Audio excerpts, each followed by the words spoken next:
Okay? 2 Timothy chapter 2, verse 1 to 7.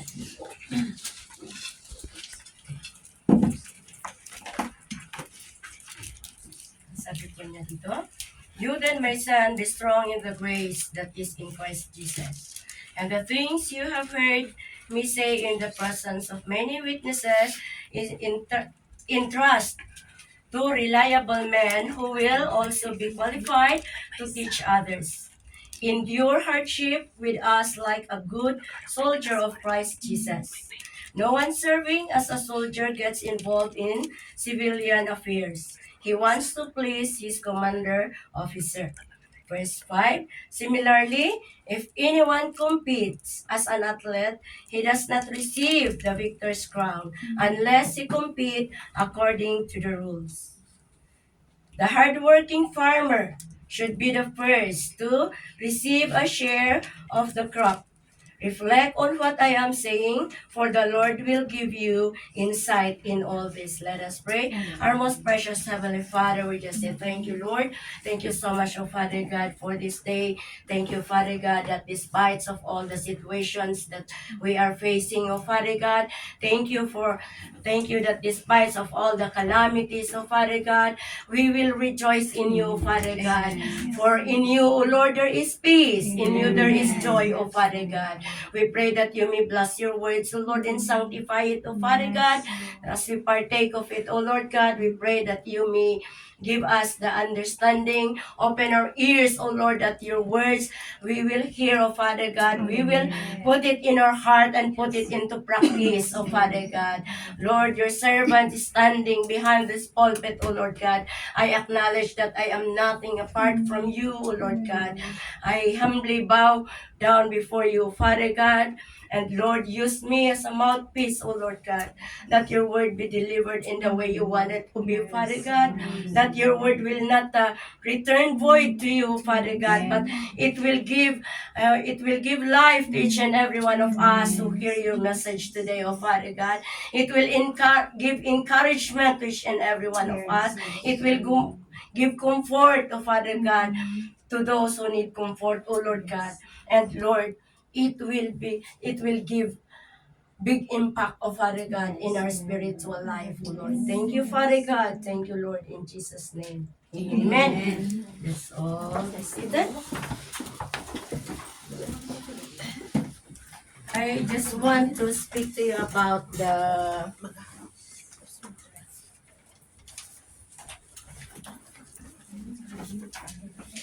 I just want to speak to you about the thing that goes, it says like this, the illustration of a strong spiritual life. The illustration of a strong spiritual life. Through this passage that we have read, I have seen three things that it will give that is related to our spiritual life or in our Christian life. Kung basahin po natin yung verse 1, sabi po ni Apostle Paul is telling Timothy to be strong. Because kung titignan po natin yung buhay ni Timothy, Timothy is a timid man. And he said that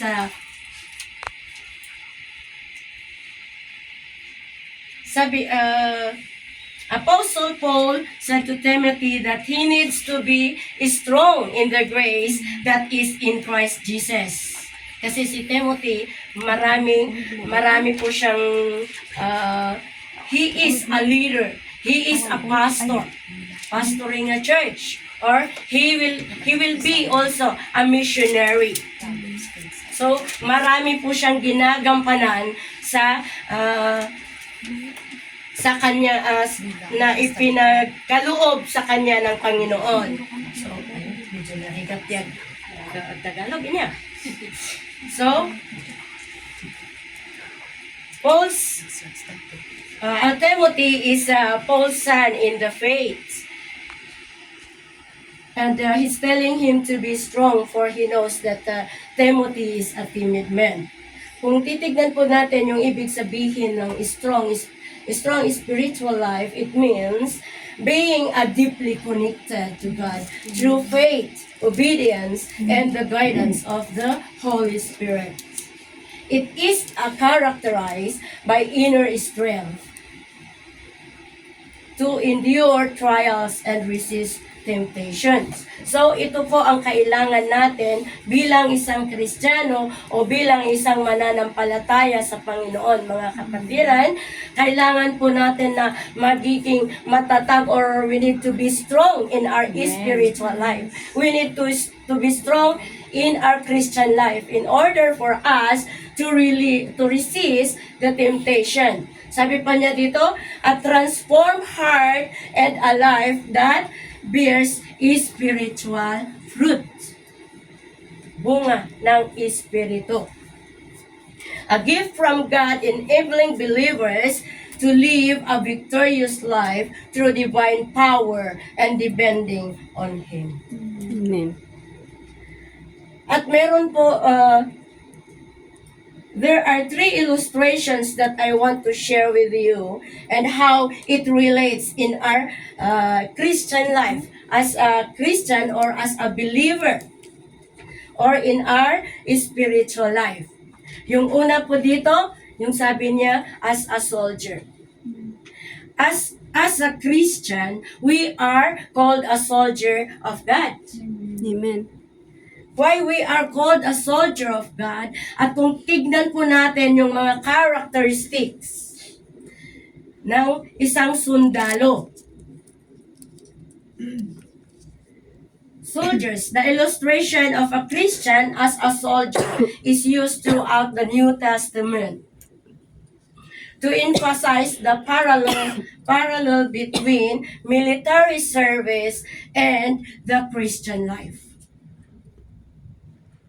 There is relationship. May related po sa ating Kristiyano. Bilang isang mananampalataya, we are called a soldier of God. Right? Amen. Dahil we're fighting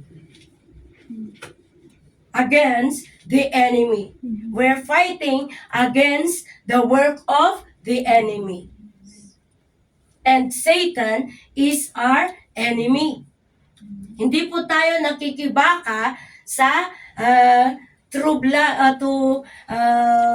blood, but we are fighting against the work of the enemy. In Ephesians chapter 6 verse 11, kung basahin po natin dito, Ephesians chapter 6 verse 11, sabi po niya dito, verse 12, for our struggle is not against flesh and blood, but against the rulers, against the authorities, against the power of the dark world, and against the spiritual forces of evil in the heavenly realms.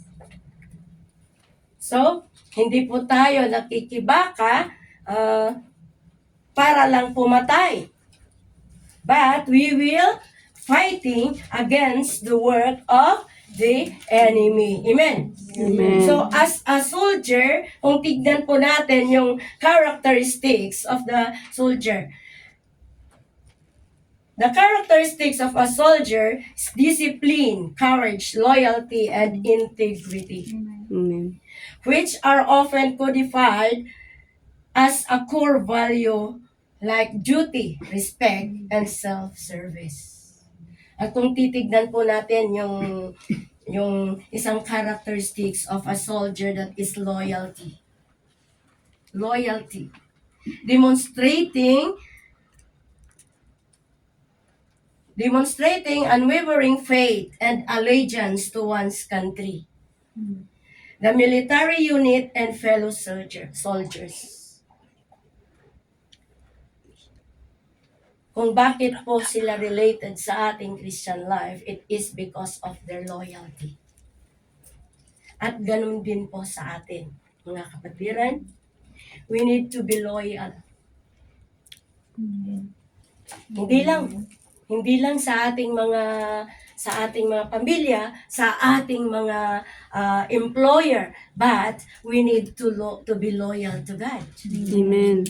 At kung paano po natin may papakita ang katapatan natin sa Panginoon or our loyalty to God.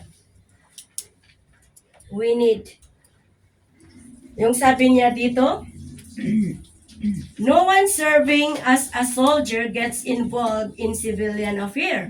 He wants to please his commanding officer. So bilang isang sundalo, ang gusto po ng isang sundalo is to please his commanding officer. At sa atin po bilang isang mananampalataya, sino po ang ating commanding officer? Jesus Christ. It's the Lord. Right? So we need to be loyal. Yung word na loyal, kung minsan ay talagang napakabigat. Kasi kasama po yun ang faithfulness. Hindi po pwedeng sabihin natin na loyal tayo sa Panginoon ngayon at on Sunday, we will not be loyal. Because we are called a soldier of God. And a soldier needs to be loyal to his commanding officer. Lahat ng pinapagawa ng kanyang commanding officer, kailangan niyang gawin. Number 2, sabi niya dito, respect. Treating others with dignity and consideration. Treating others with dignity and consideration. This is one of the characteristics of a soldier. Next, sabi niya, selfless service.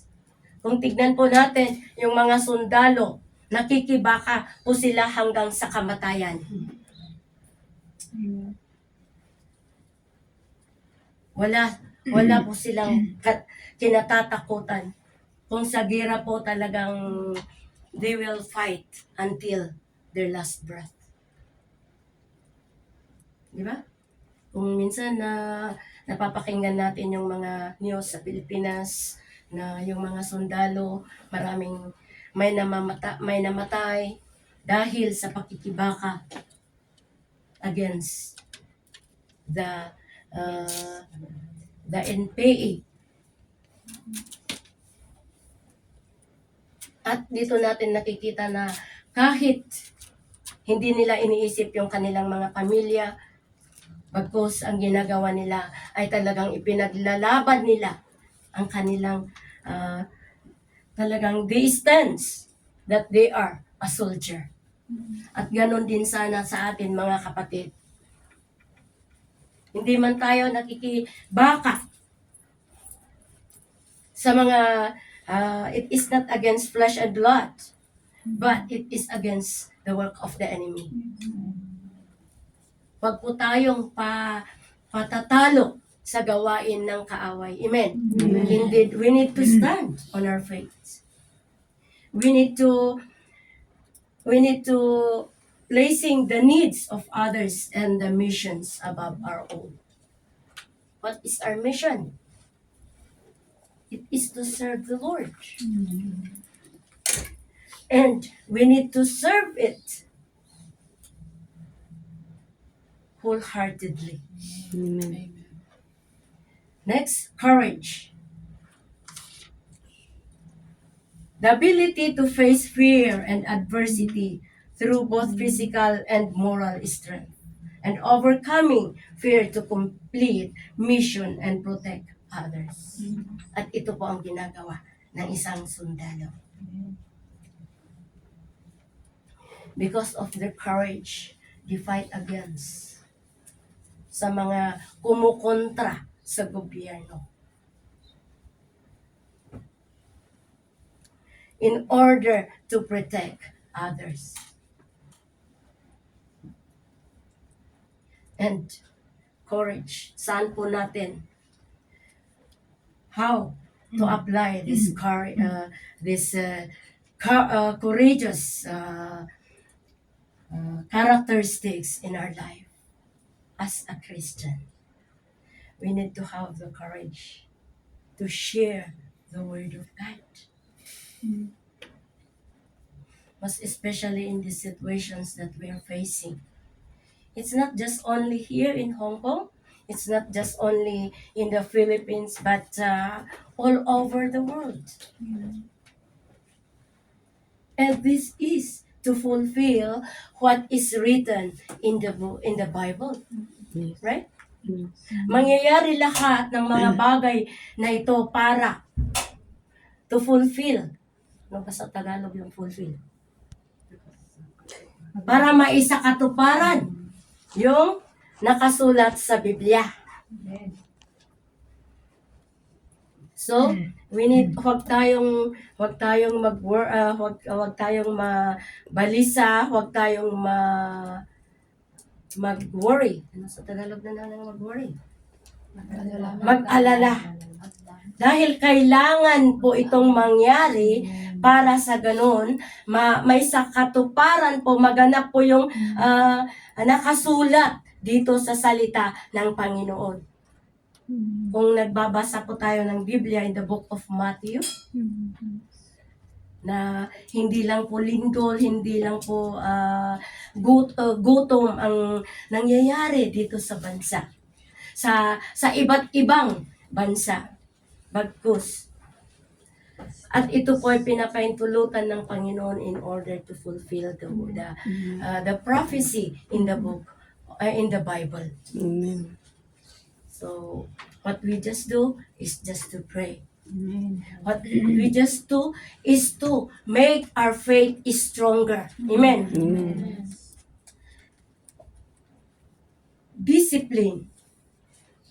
For a soldier is critical military standard, characterized by obedience to order and regulations, requiring self-control, focus, and consistency, executing of task skills. Kailangan ang isang sundalo, kailangan din na meron silang disiplina. Ba? And it's just not only the soldier. Bilang isang mamamayan, kailangan natin ang disiplina. May saying na disiplina para sa ikauunlad ng bayan, disiplina ang kailangan. So, kailangan din po natin na kailangan natin ang disiplina. Bilang isang Kristiyano, kailangan ding disiplinahin natin ang ating mga buhay. Amen? Amen. Dahil tayo ang nakikita ng mga hindi pa nananampalataya. Kung ang nakikita po, hindi po natin dinidisiplinahan ang ating mga sarili bilang isang Kristiyano, kung sa araw ng linggo ay may nag-invite sa atin na pupunta sa party at pupunta tayo, may nakakita sa atin na hindi nananampalataya, anong sasabihin nila?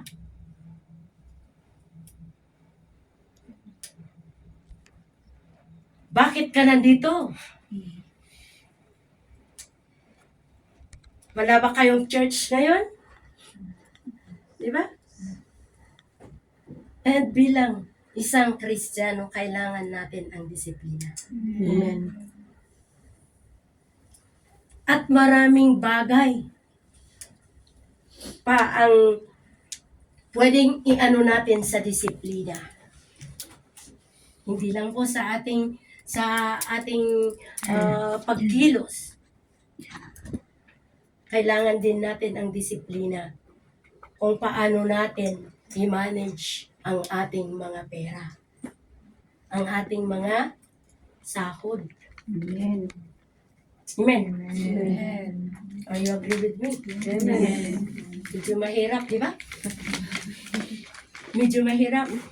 Kasi pag disiplina kasi, lahat ng ating buhay, kailangan madisiplina. Amen. Amen. Huwag nating sabihin na dahil sa kailangan din natin na disiplinahan every aspect of our life. Amen. Every aspect of our life. Para sa ganun, tayo po ay magiging isang strong we are strong in our spiritual life, or we are a strong Christian. Amen.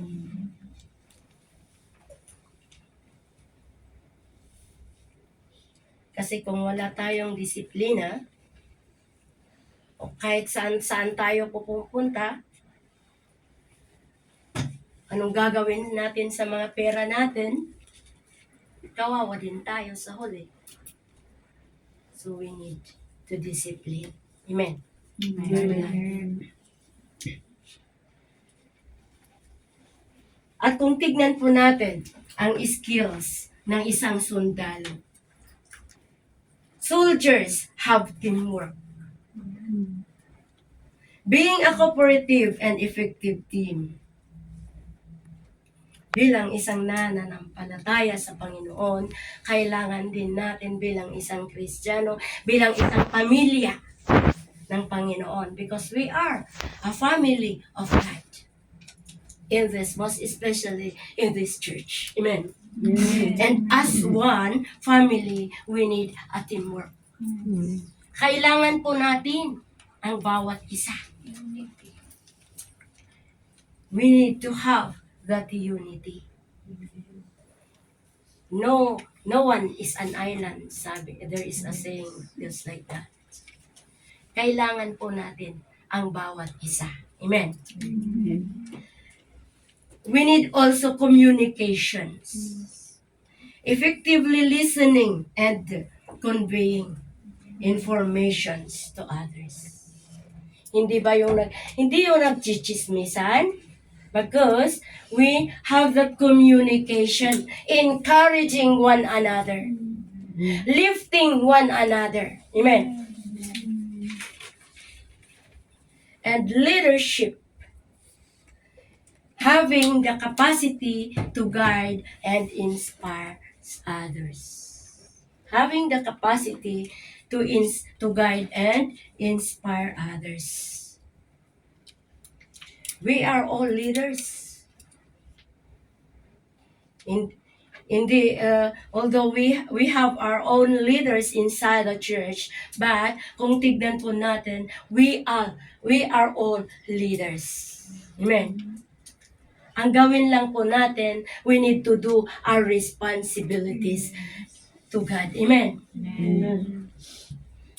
So, yan po ang characteristics ng isang sundalo. At bilang isang sundalo, we need to have these characteristics in order for us to have that strong spiritual life. Amen. Amen. Kasi kung ang buhay natin ay pa easy go lucky, pa party, pupunta tayo sa church kung gusto natin, paano tayo lalago? Diba? Number 2, the life of an athlete. The life of an athlete. Athletes often draw parallels between an athlete's discipline and a believer's spiritual life. And these are the characteristics of an athlete. An athlete is disciplined and dedicated.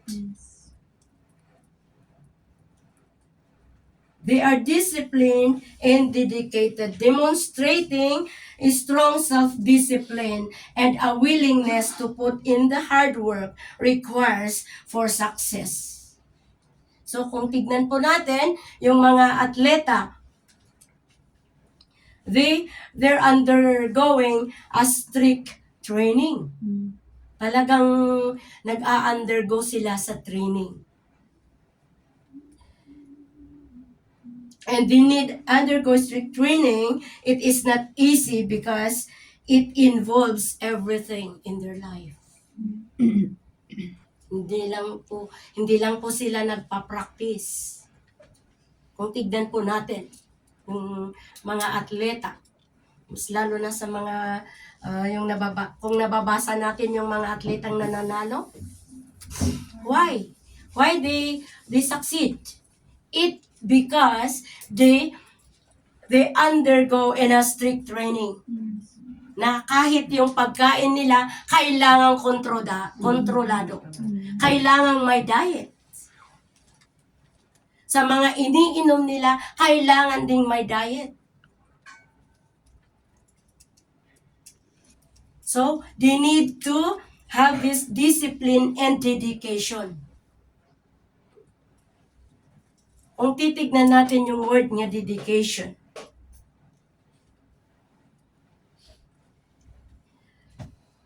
Talagang di ba? The word dedication. Kailangan po natin na we need to dedicate. Kailangan gawin nila yung mga bagay-bagay. At ganun din po ang kagustuhan ng Panginoon sa atin.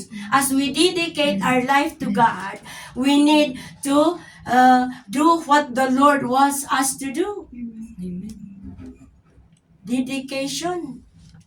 Sa mga naibigay sa atin na ating mga tungkulin, kailangan din natin na we need commitment. Yun po ang kailangan. Ganun po ang isang characteristics ng isang atleta. Kung titignan po natin yung characteristics, if we see the characteristics of the yung in the race, yung sa pagtakbo, ang isang manlalaro sa pagtakbo, isang atleta sa pagtakbo, hindi po basta-basta, di ba? Kailangan po nilang tumakbo na konti lang yung damit nila, ilang pieces lang, di ba? We cannot compete in the race of running when we are in our Americana. Kasi hindi tayo makatakbo. O kaya naka-heels. Di ba? Ito pa, hindi tayo makatakbo kung nang maayos kung palingon-lingon tayo sa ating pinanggalingan. Ibig sabihin po, bilang isang nananampalataya, hindi po tayo makapag-focus sa Panginoon kung palingon-lingon po tayo sa ating pinanggalingan. Iba po dito yung saying na, ang hindi marunong lumingon sa pinanggalingan ay hindi makararating sa paroroonan.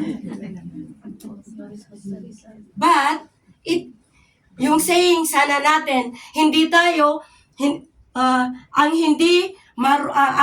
lingon ng lingon sa pinanggalingan, hindi makararating sa paroroonan. Amen? Amen.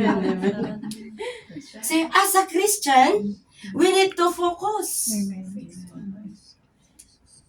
We need to focus. We need to have that focus. At sabi po sa Hebrews chapter 12 verse 2, looking unto Jesus, the author and finisher of our faith. Amen.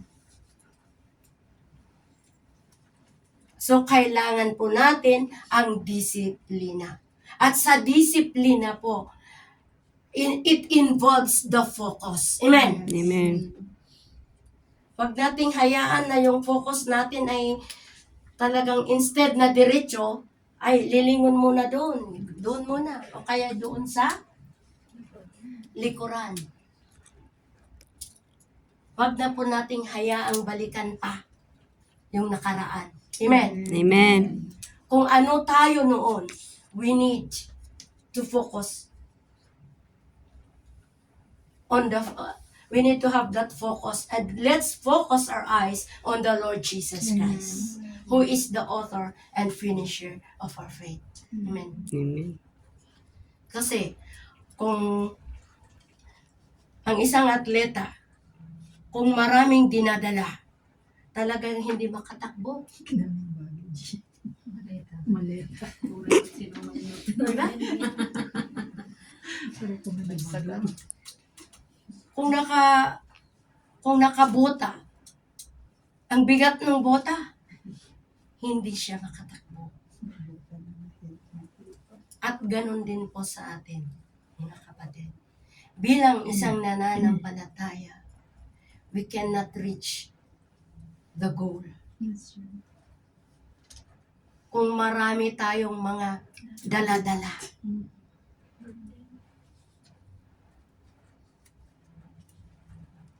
Sabi niya di doon sa Hebrews, basahin po natin. In Hebrews chapter 12.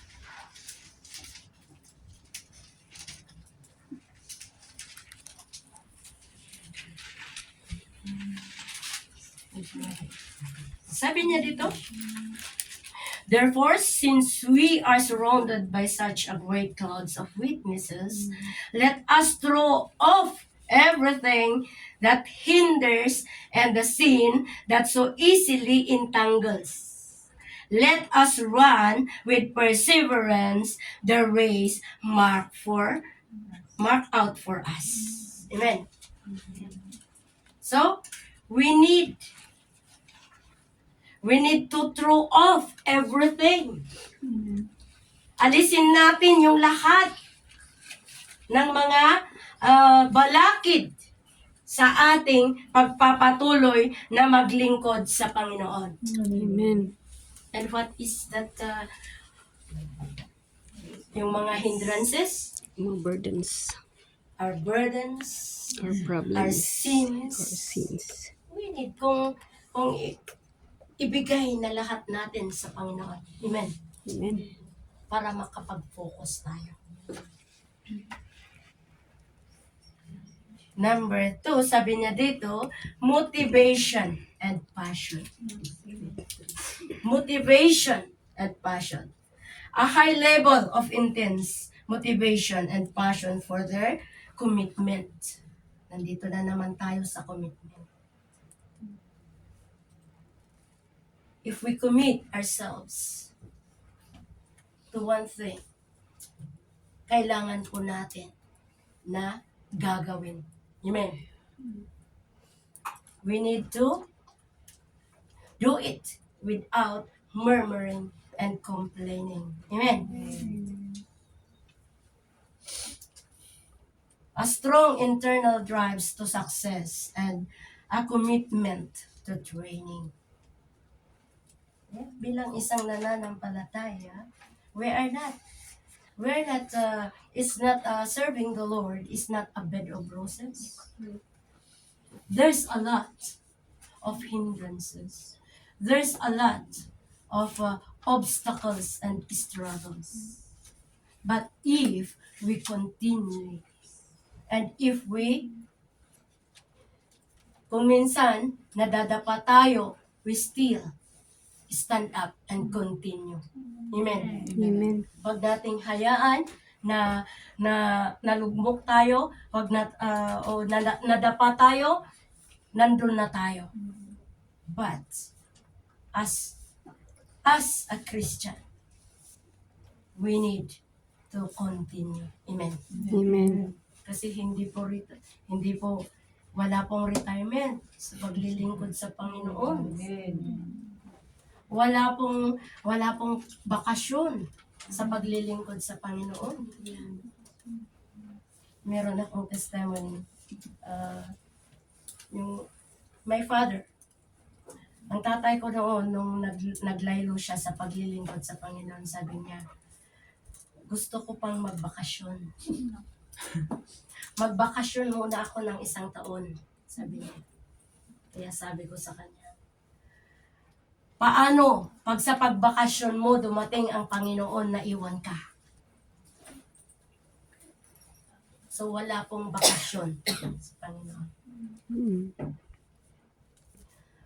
Kung sa eskwela ay may mga bakasyon ang mga estudyante, sa paglilingkod po sa Panginoon, wala pong bakasyon. Amen. Weekend. Wala po yung sabi naman nila na but there is retirement in serving the Lord. Kung kinuha na ng Panginoon ang ating buhay, doon na tayo mag-retire. Amen. Amen. At habang may buhay tayo, magpatuloy pa tayong maglingkod sa Kanya. Amen. Amen.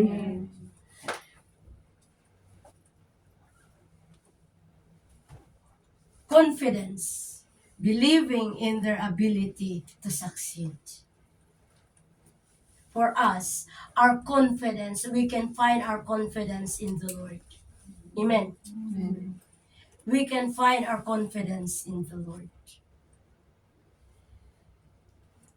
And ito na, focus the ability to concentrate and block out distractions. So, instead, we need to block out all the distractions in our way, in our walk with God, by focusing our eyes in the Lord Jesus Christ. Amen.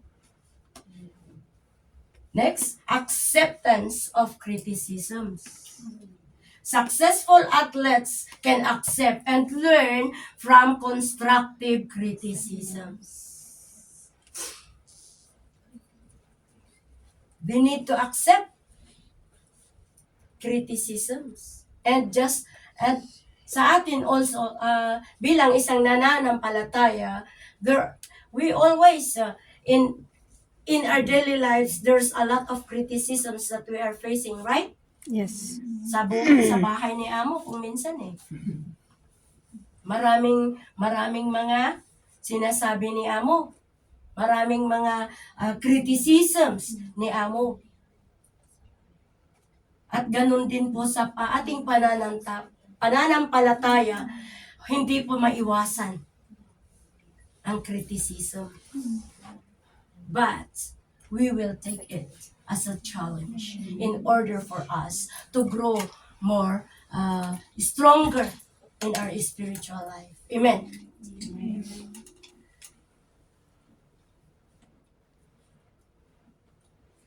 So these are the characteristics of an athlete. So as an athlete, it really relates in our Christian life. We need this confidence. We need this motivations and passions. Most especially, we need to have the passion to share the word of God to those who are not yet believers. We need to have that discipline and dedication in everything that we do. Amen. Amen. Number 3, the characteristics of a farmer. Dito na tayo. Farmer is a hardworking. Farmer is a hardworking. Are you agree with me? Yes. Farmers work long hours in all types of weather. Talagang ang trabaho ng farmer it's not like the office work that they will work just only 8 hours. It's not yung farmers. They wake up very early in the morning and then go home at night time. So, talagang nagtatrabaho sila ng long hours because they are hardworking.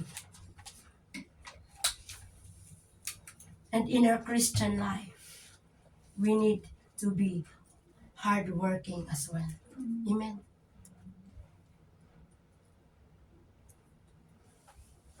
Huwag sana tayong pa-easy-easy sa ating pananampalataya sa Panginoon. Bagkus, we need to work hard. Amen.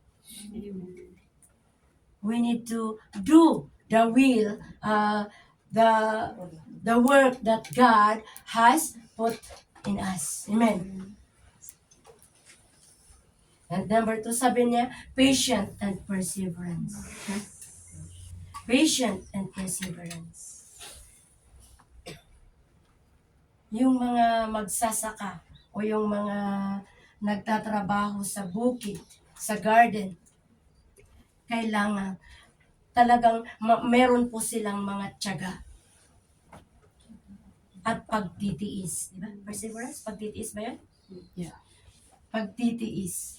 Patience and perseverance are central to a farmer's life because they are essential for navigating along unpredictable cycle of planting and harvesting.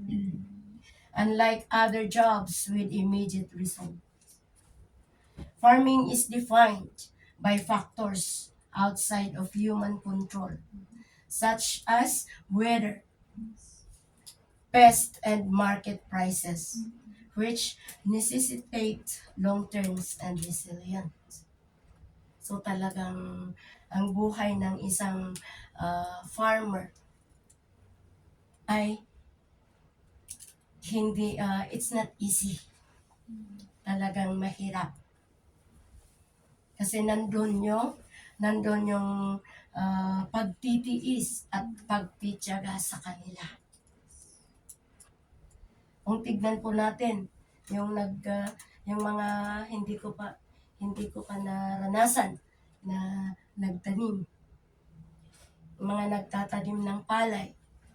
Ilang buwan ba bago anihin? 3 to 4 months. Sa atin dito, monthly ang sahod natin. Ikumpara natin sa kanila. 'Di ba? Talagang matyaga silang nagtitiis na naghihintay. Hanggang sa harvesting. Yung 4 months talagang kung titignan natin parang matagal, 'di ba?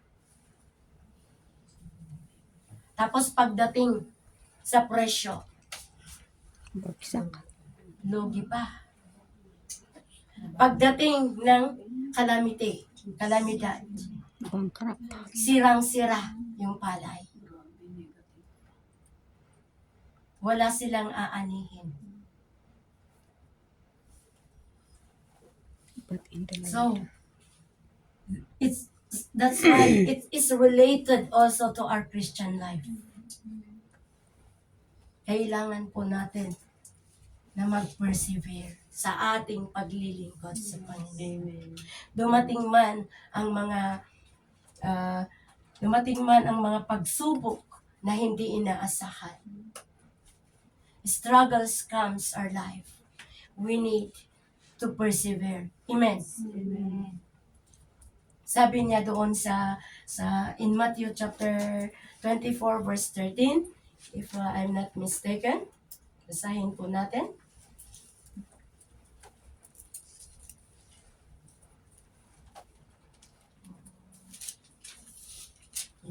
Bago itong Biblia ko, kaya medyo mahirap anuhin. Verse 13, sabi niya, but he who stands firm to the end will be saved. In verse 12, sabi niya, because of the increase of wickedness, the love of the most will grow cold, but he who stands firm to the end will be saved. Amen. It is written in the book, in the Bible, in the Word of God. So, kailangan po natin ang pagtitiis. Amen. Amen. Kahit anuman ang mga pinagdadaanan natin dumanas man tayo ng mga bagay na masakit sa atin, but we need to persevere. Amen. Amen. Kailangan natin ang pagtitiyaga at pagtitiis. Sabi niya dito, we can see also the management skills. This includes managing time, labor, money, and land efficiency. As a farmer, they have these skills in managing their time, in their labor, money, and land efficiency. At ganun din po sa atin, mga kapatiran. Bilang isang Kristiyano, kailangan po natin itong isang characteristics ng isang magsasaka. And the next is knowledge, continuous learning. Continuous learning. Hindi po sila nagtatapos sa pagtatanim at saka sa pag-aani. Bagkus talagang they still continue learning how to kung paano nila how to produce more products. So we need also our continuous knowledge. Kailangan din natin na magbasa ng ating mga Biblia. Sinong nagbabasa ng Biblia sa atin? Amen. Kundi lang. Baka marami tayong time sa ating Facebook, sa pagre-reels, sa pagpo-post. Wala tayong time sa pagbasa ng salita ng Panginoon. Amen. Because knowing sa pagpapatuloy natin na magbasa ng ating mga ng salita ng Panginoon, dito po tayo lumalago sa ating spiritual na pamumuhay. Amen.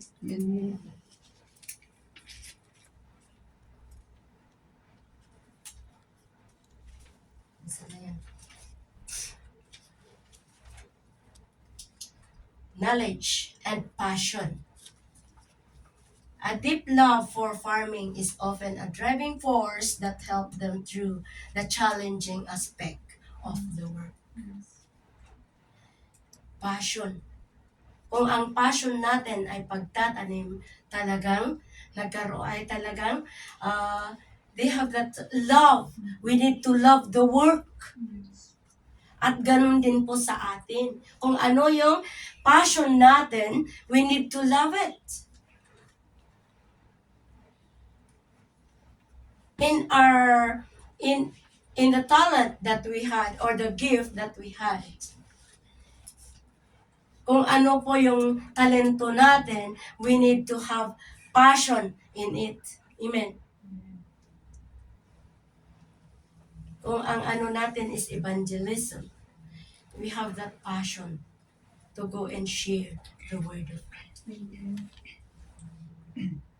Kung ang passion natin ay kung ang talento natin ay counseling and advising, we have that passion na kung meron tayong makapatiran na nangangailangan ng counseling, advices, we need that passion na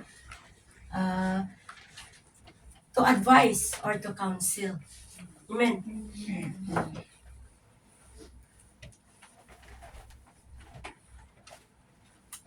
So, that is the characteristics of a farmer. At kung titignan po natin lahat ng kanilang characteristics,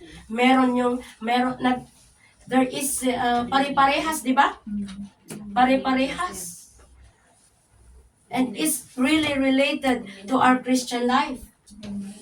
Na sana sa atin po, hindi lang bilang isang nananampalataya, we need to adopt these characteristics in order for us to grow stronger and stronger in our spiritual life. Amen. In our walk with God, there's a lot of obstacles na kung minsan parang hindi natin kaya.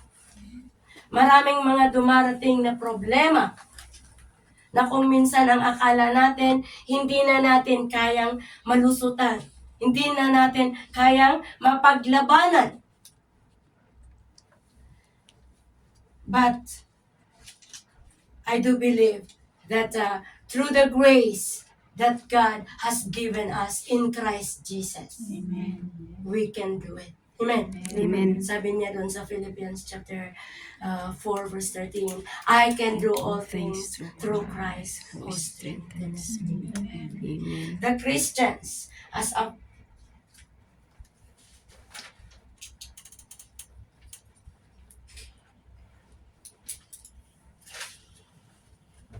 The Christians as a farmer, it highlights the virtues of a hard work, patience, and the promise of a harvest.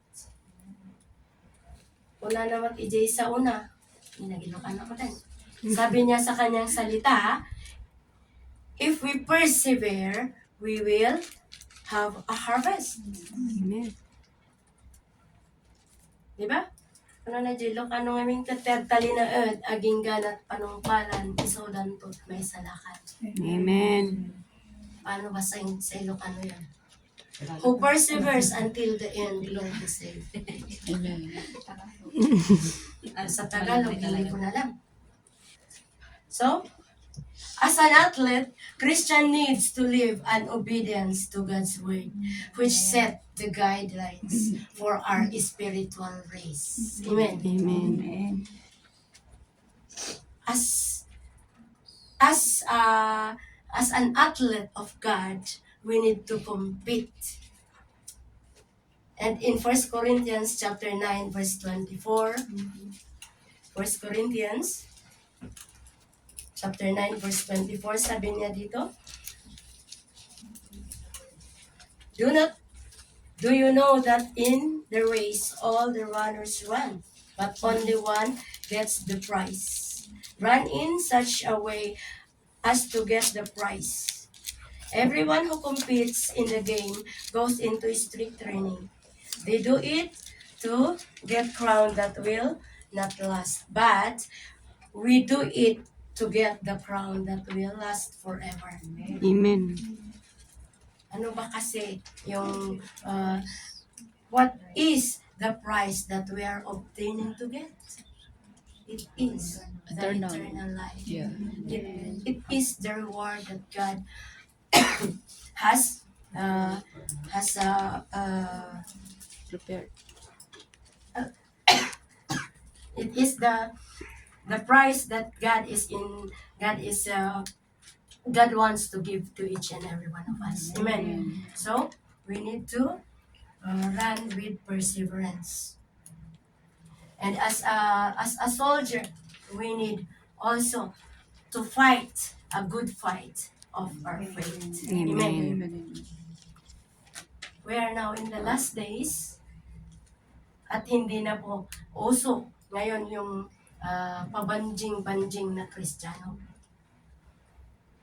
Kailangan po natin na kailangan po Mag-persevere. natin na we need to struggles and we need to Tip-tip. serve the Lord eagerly.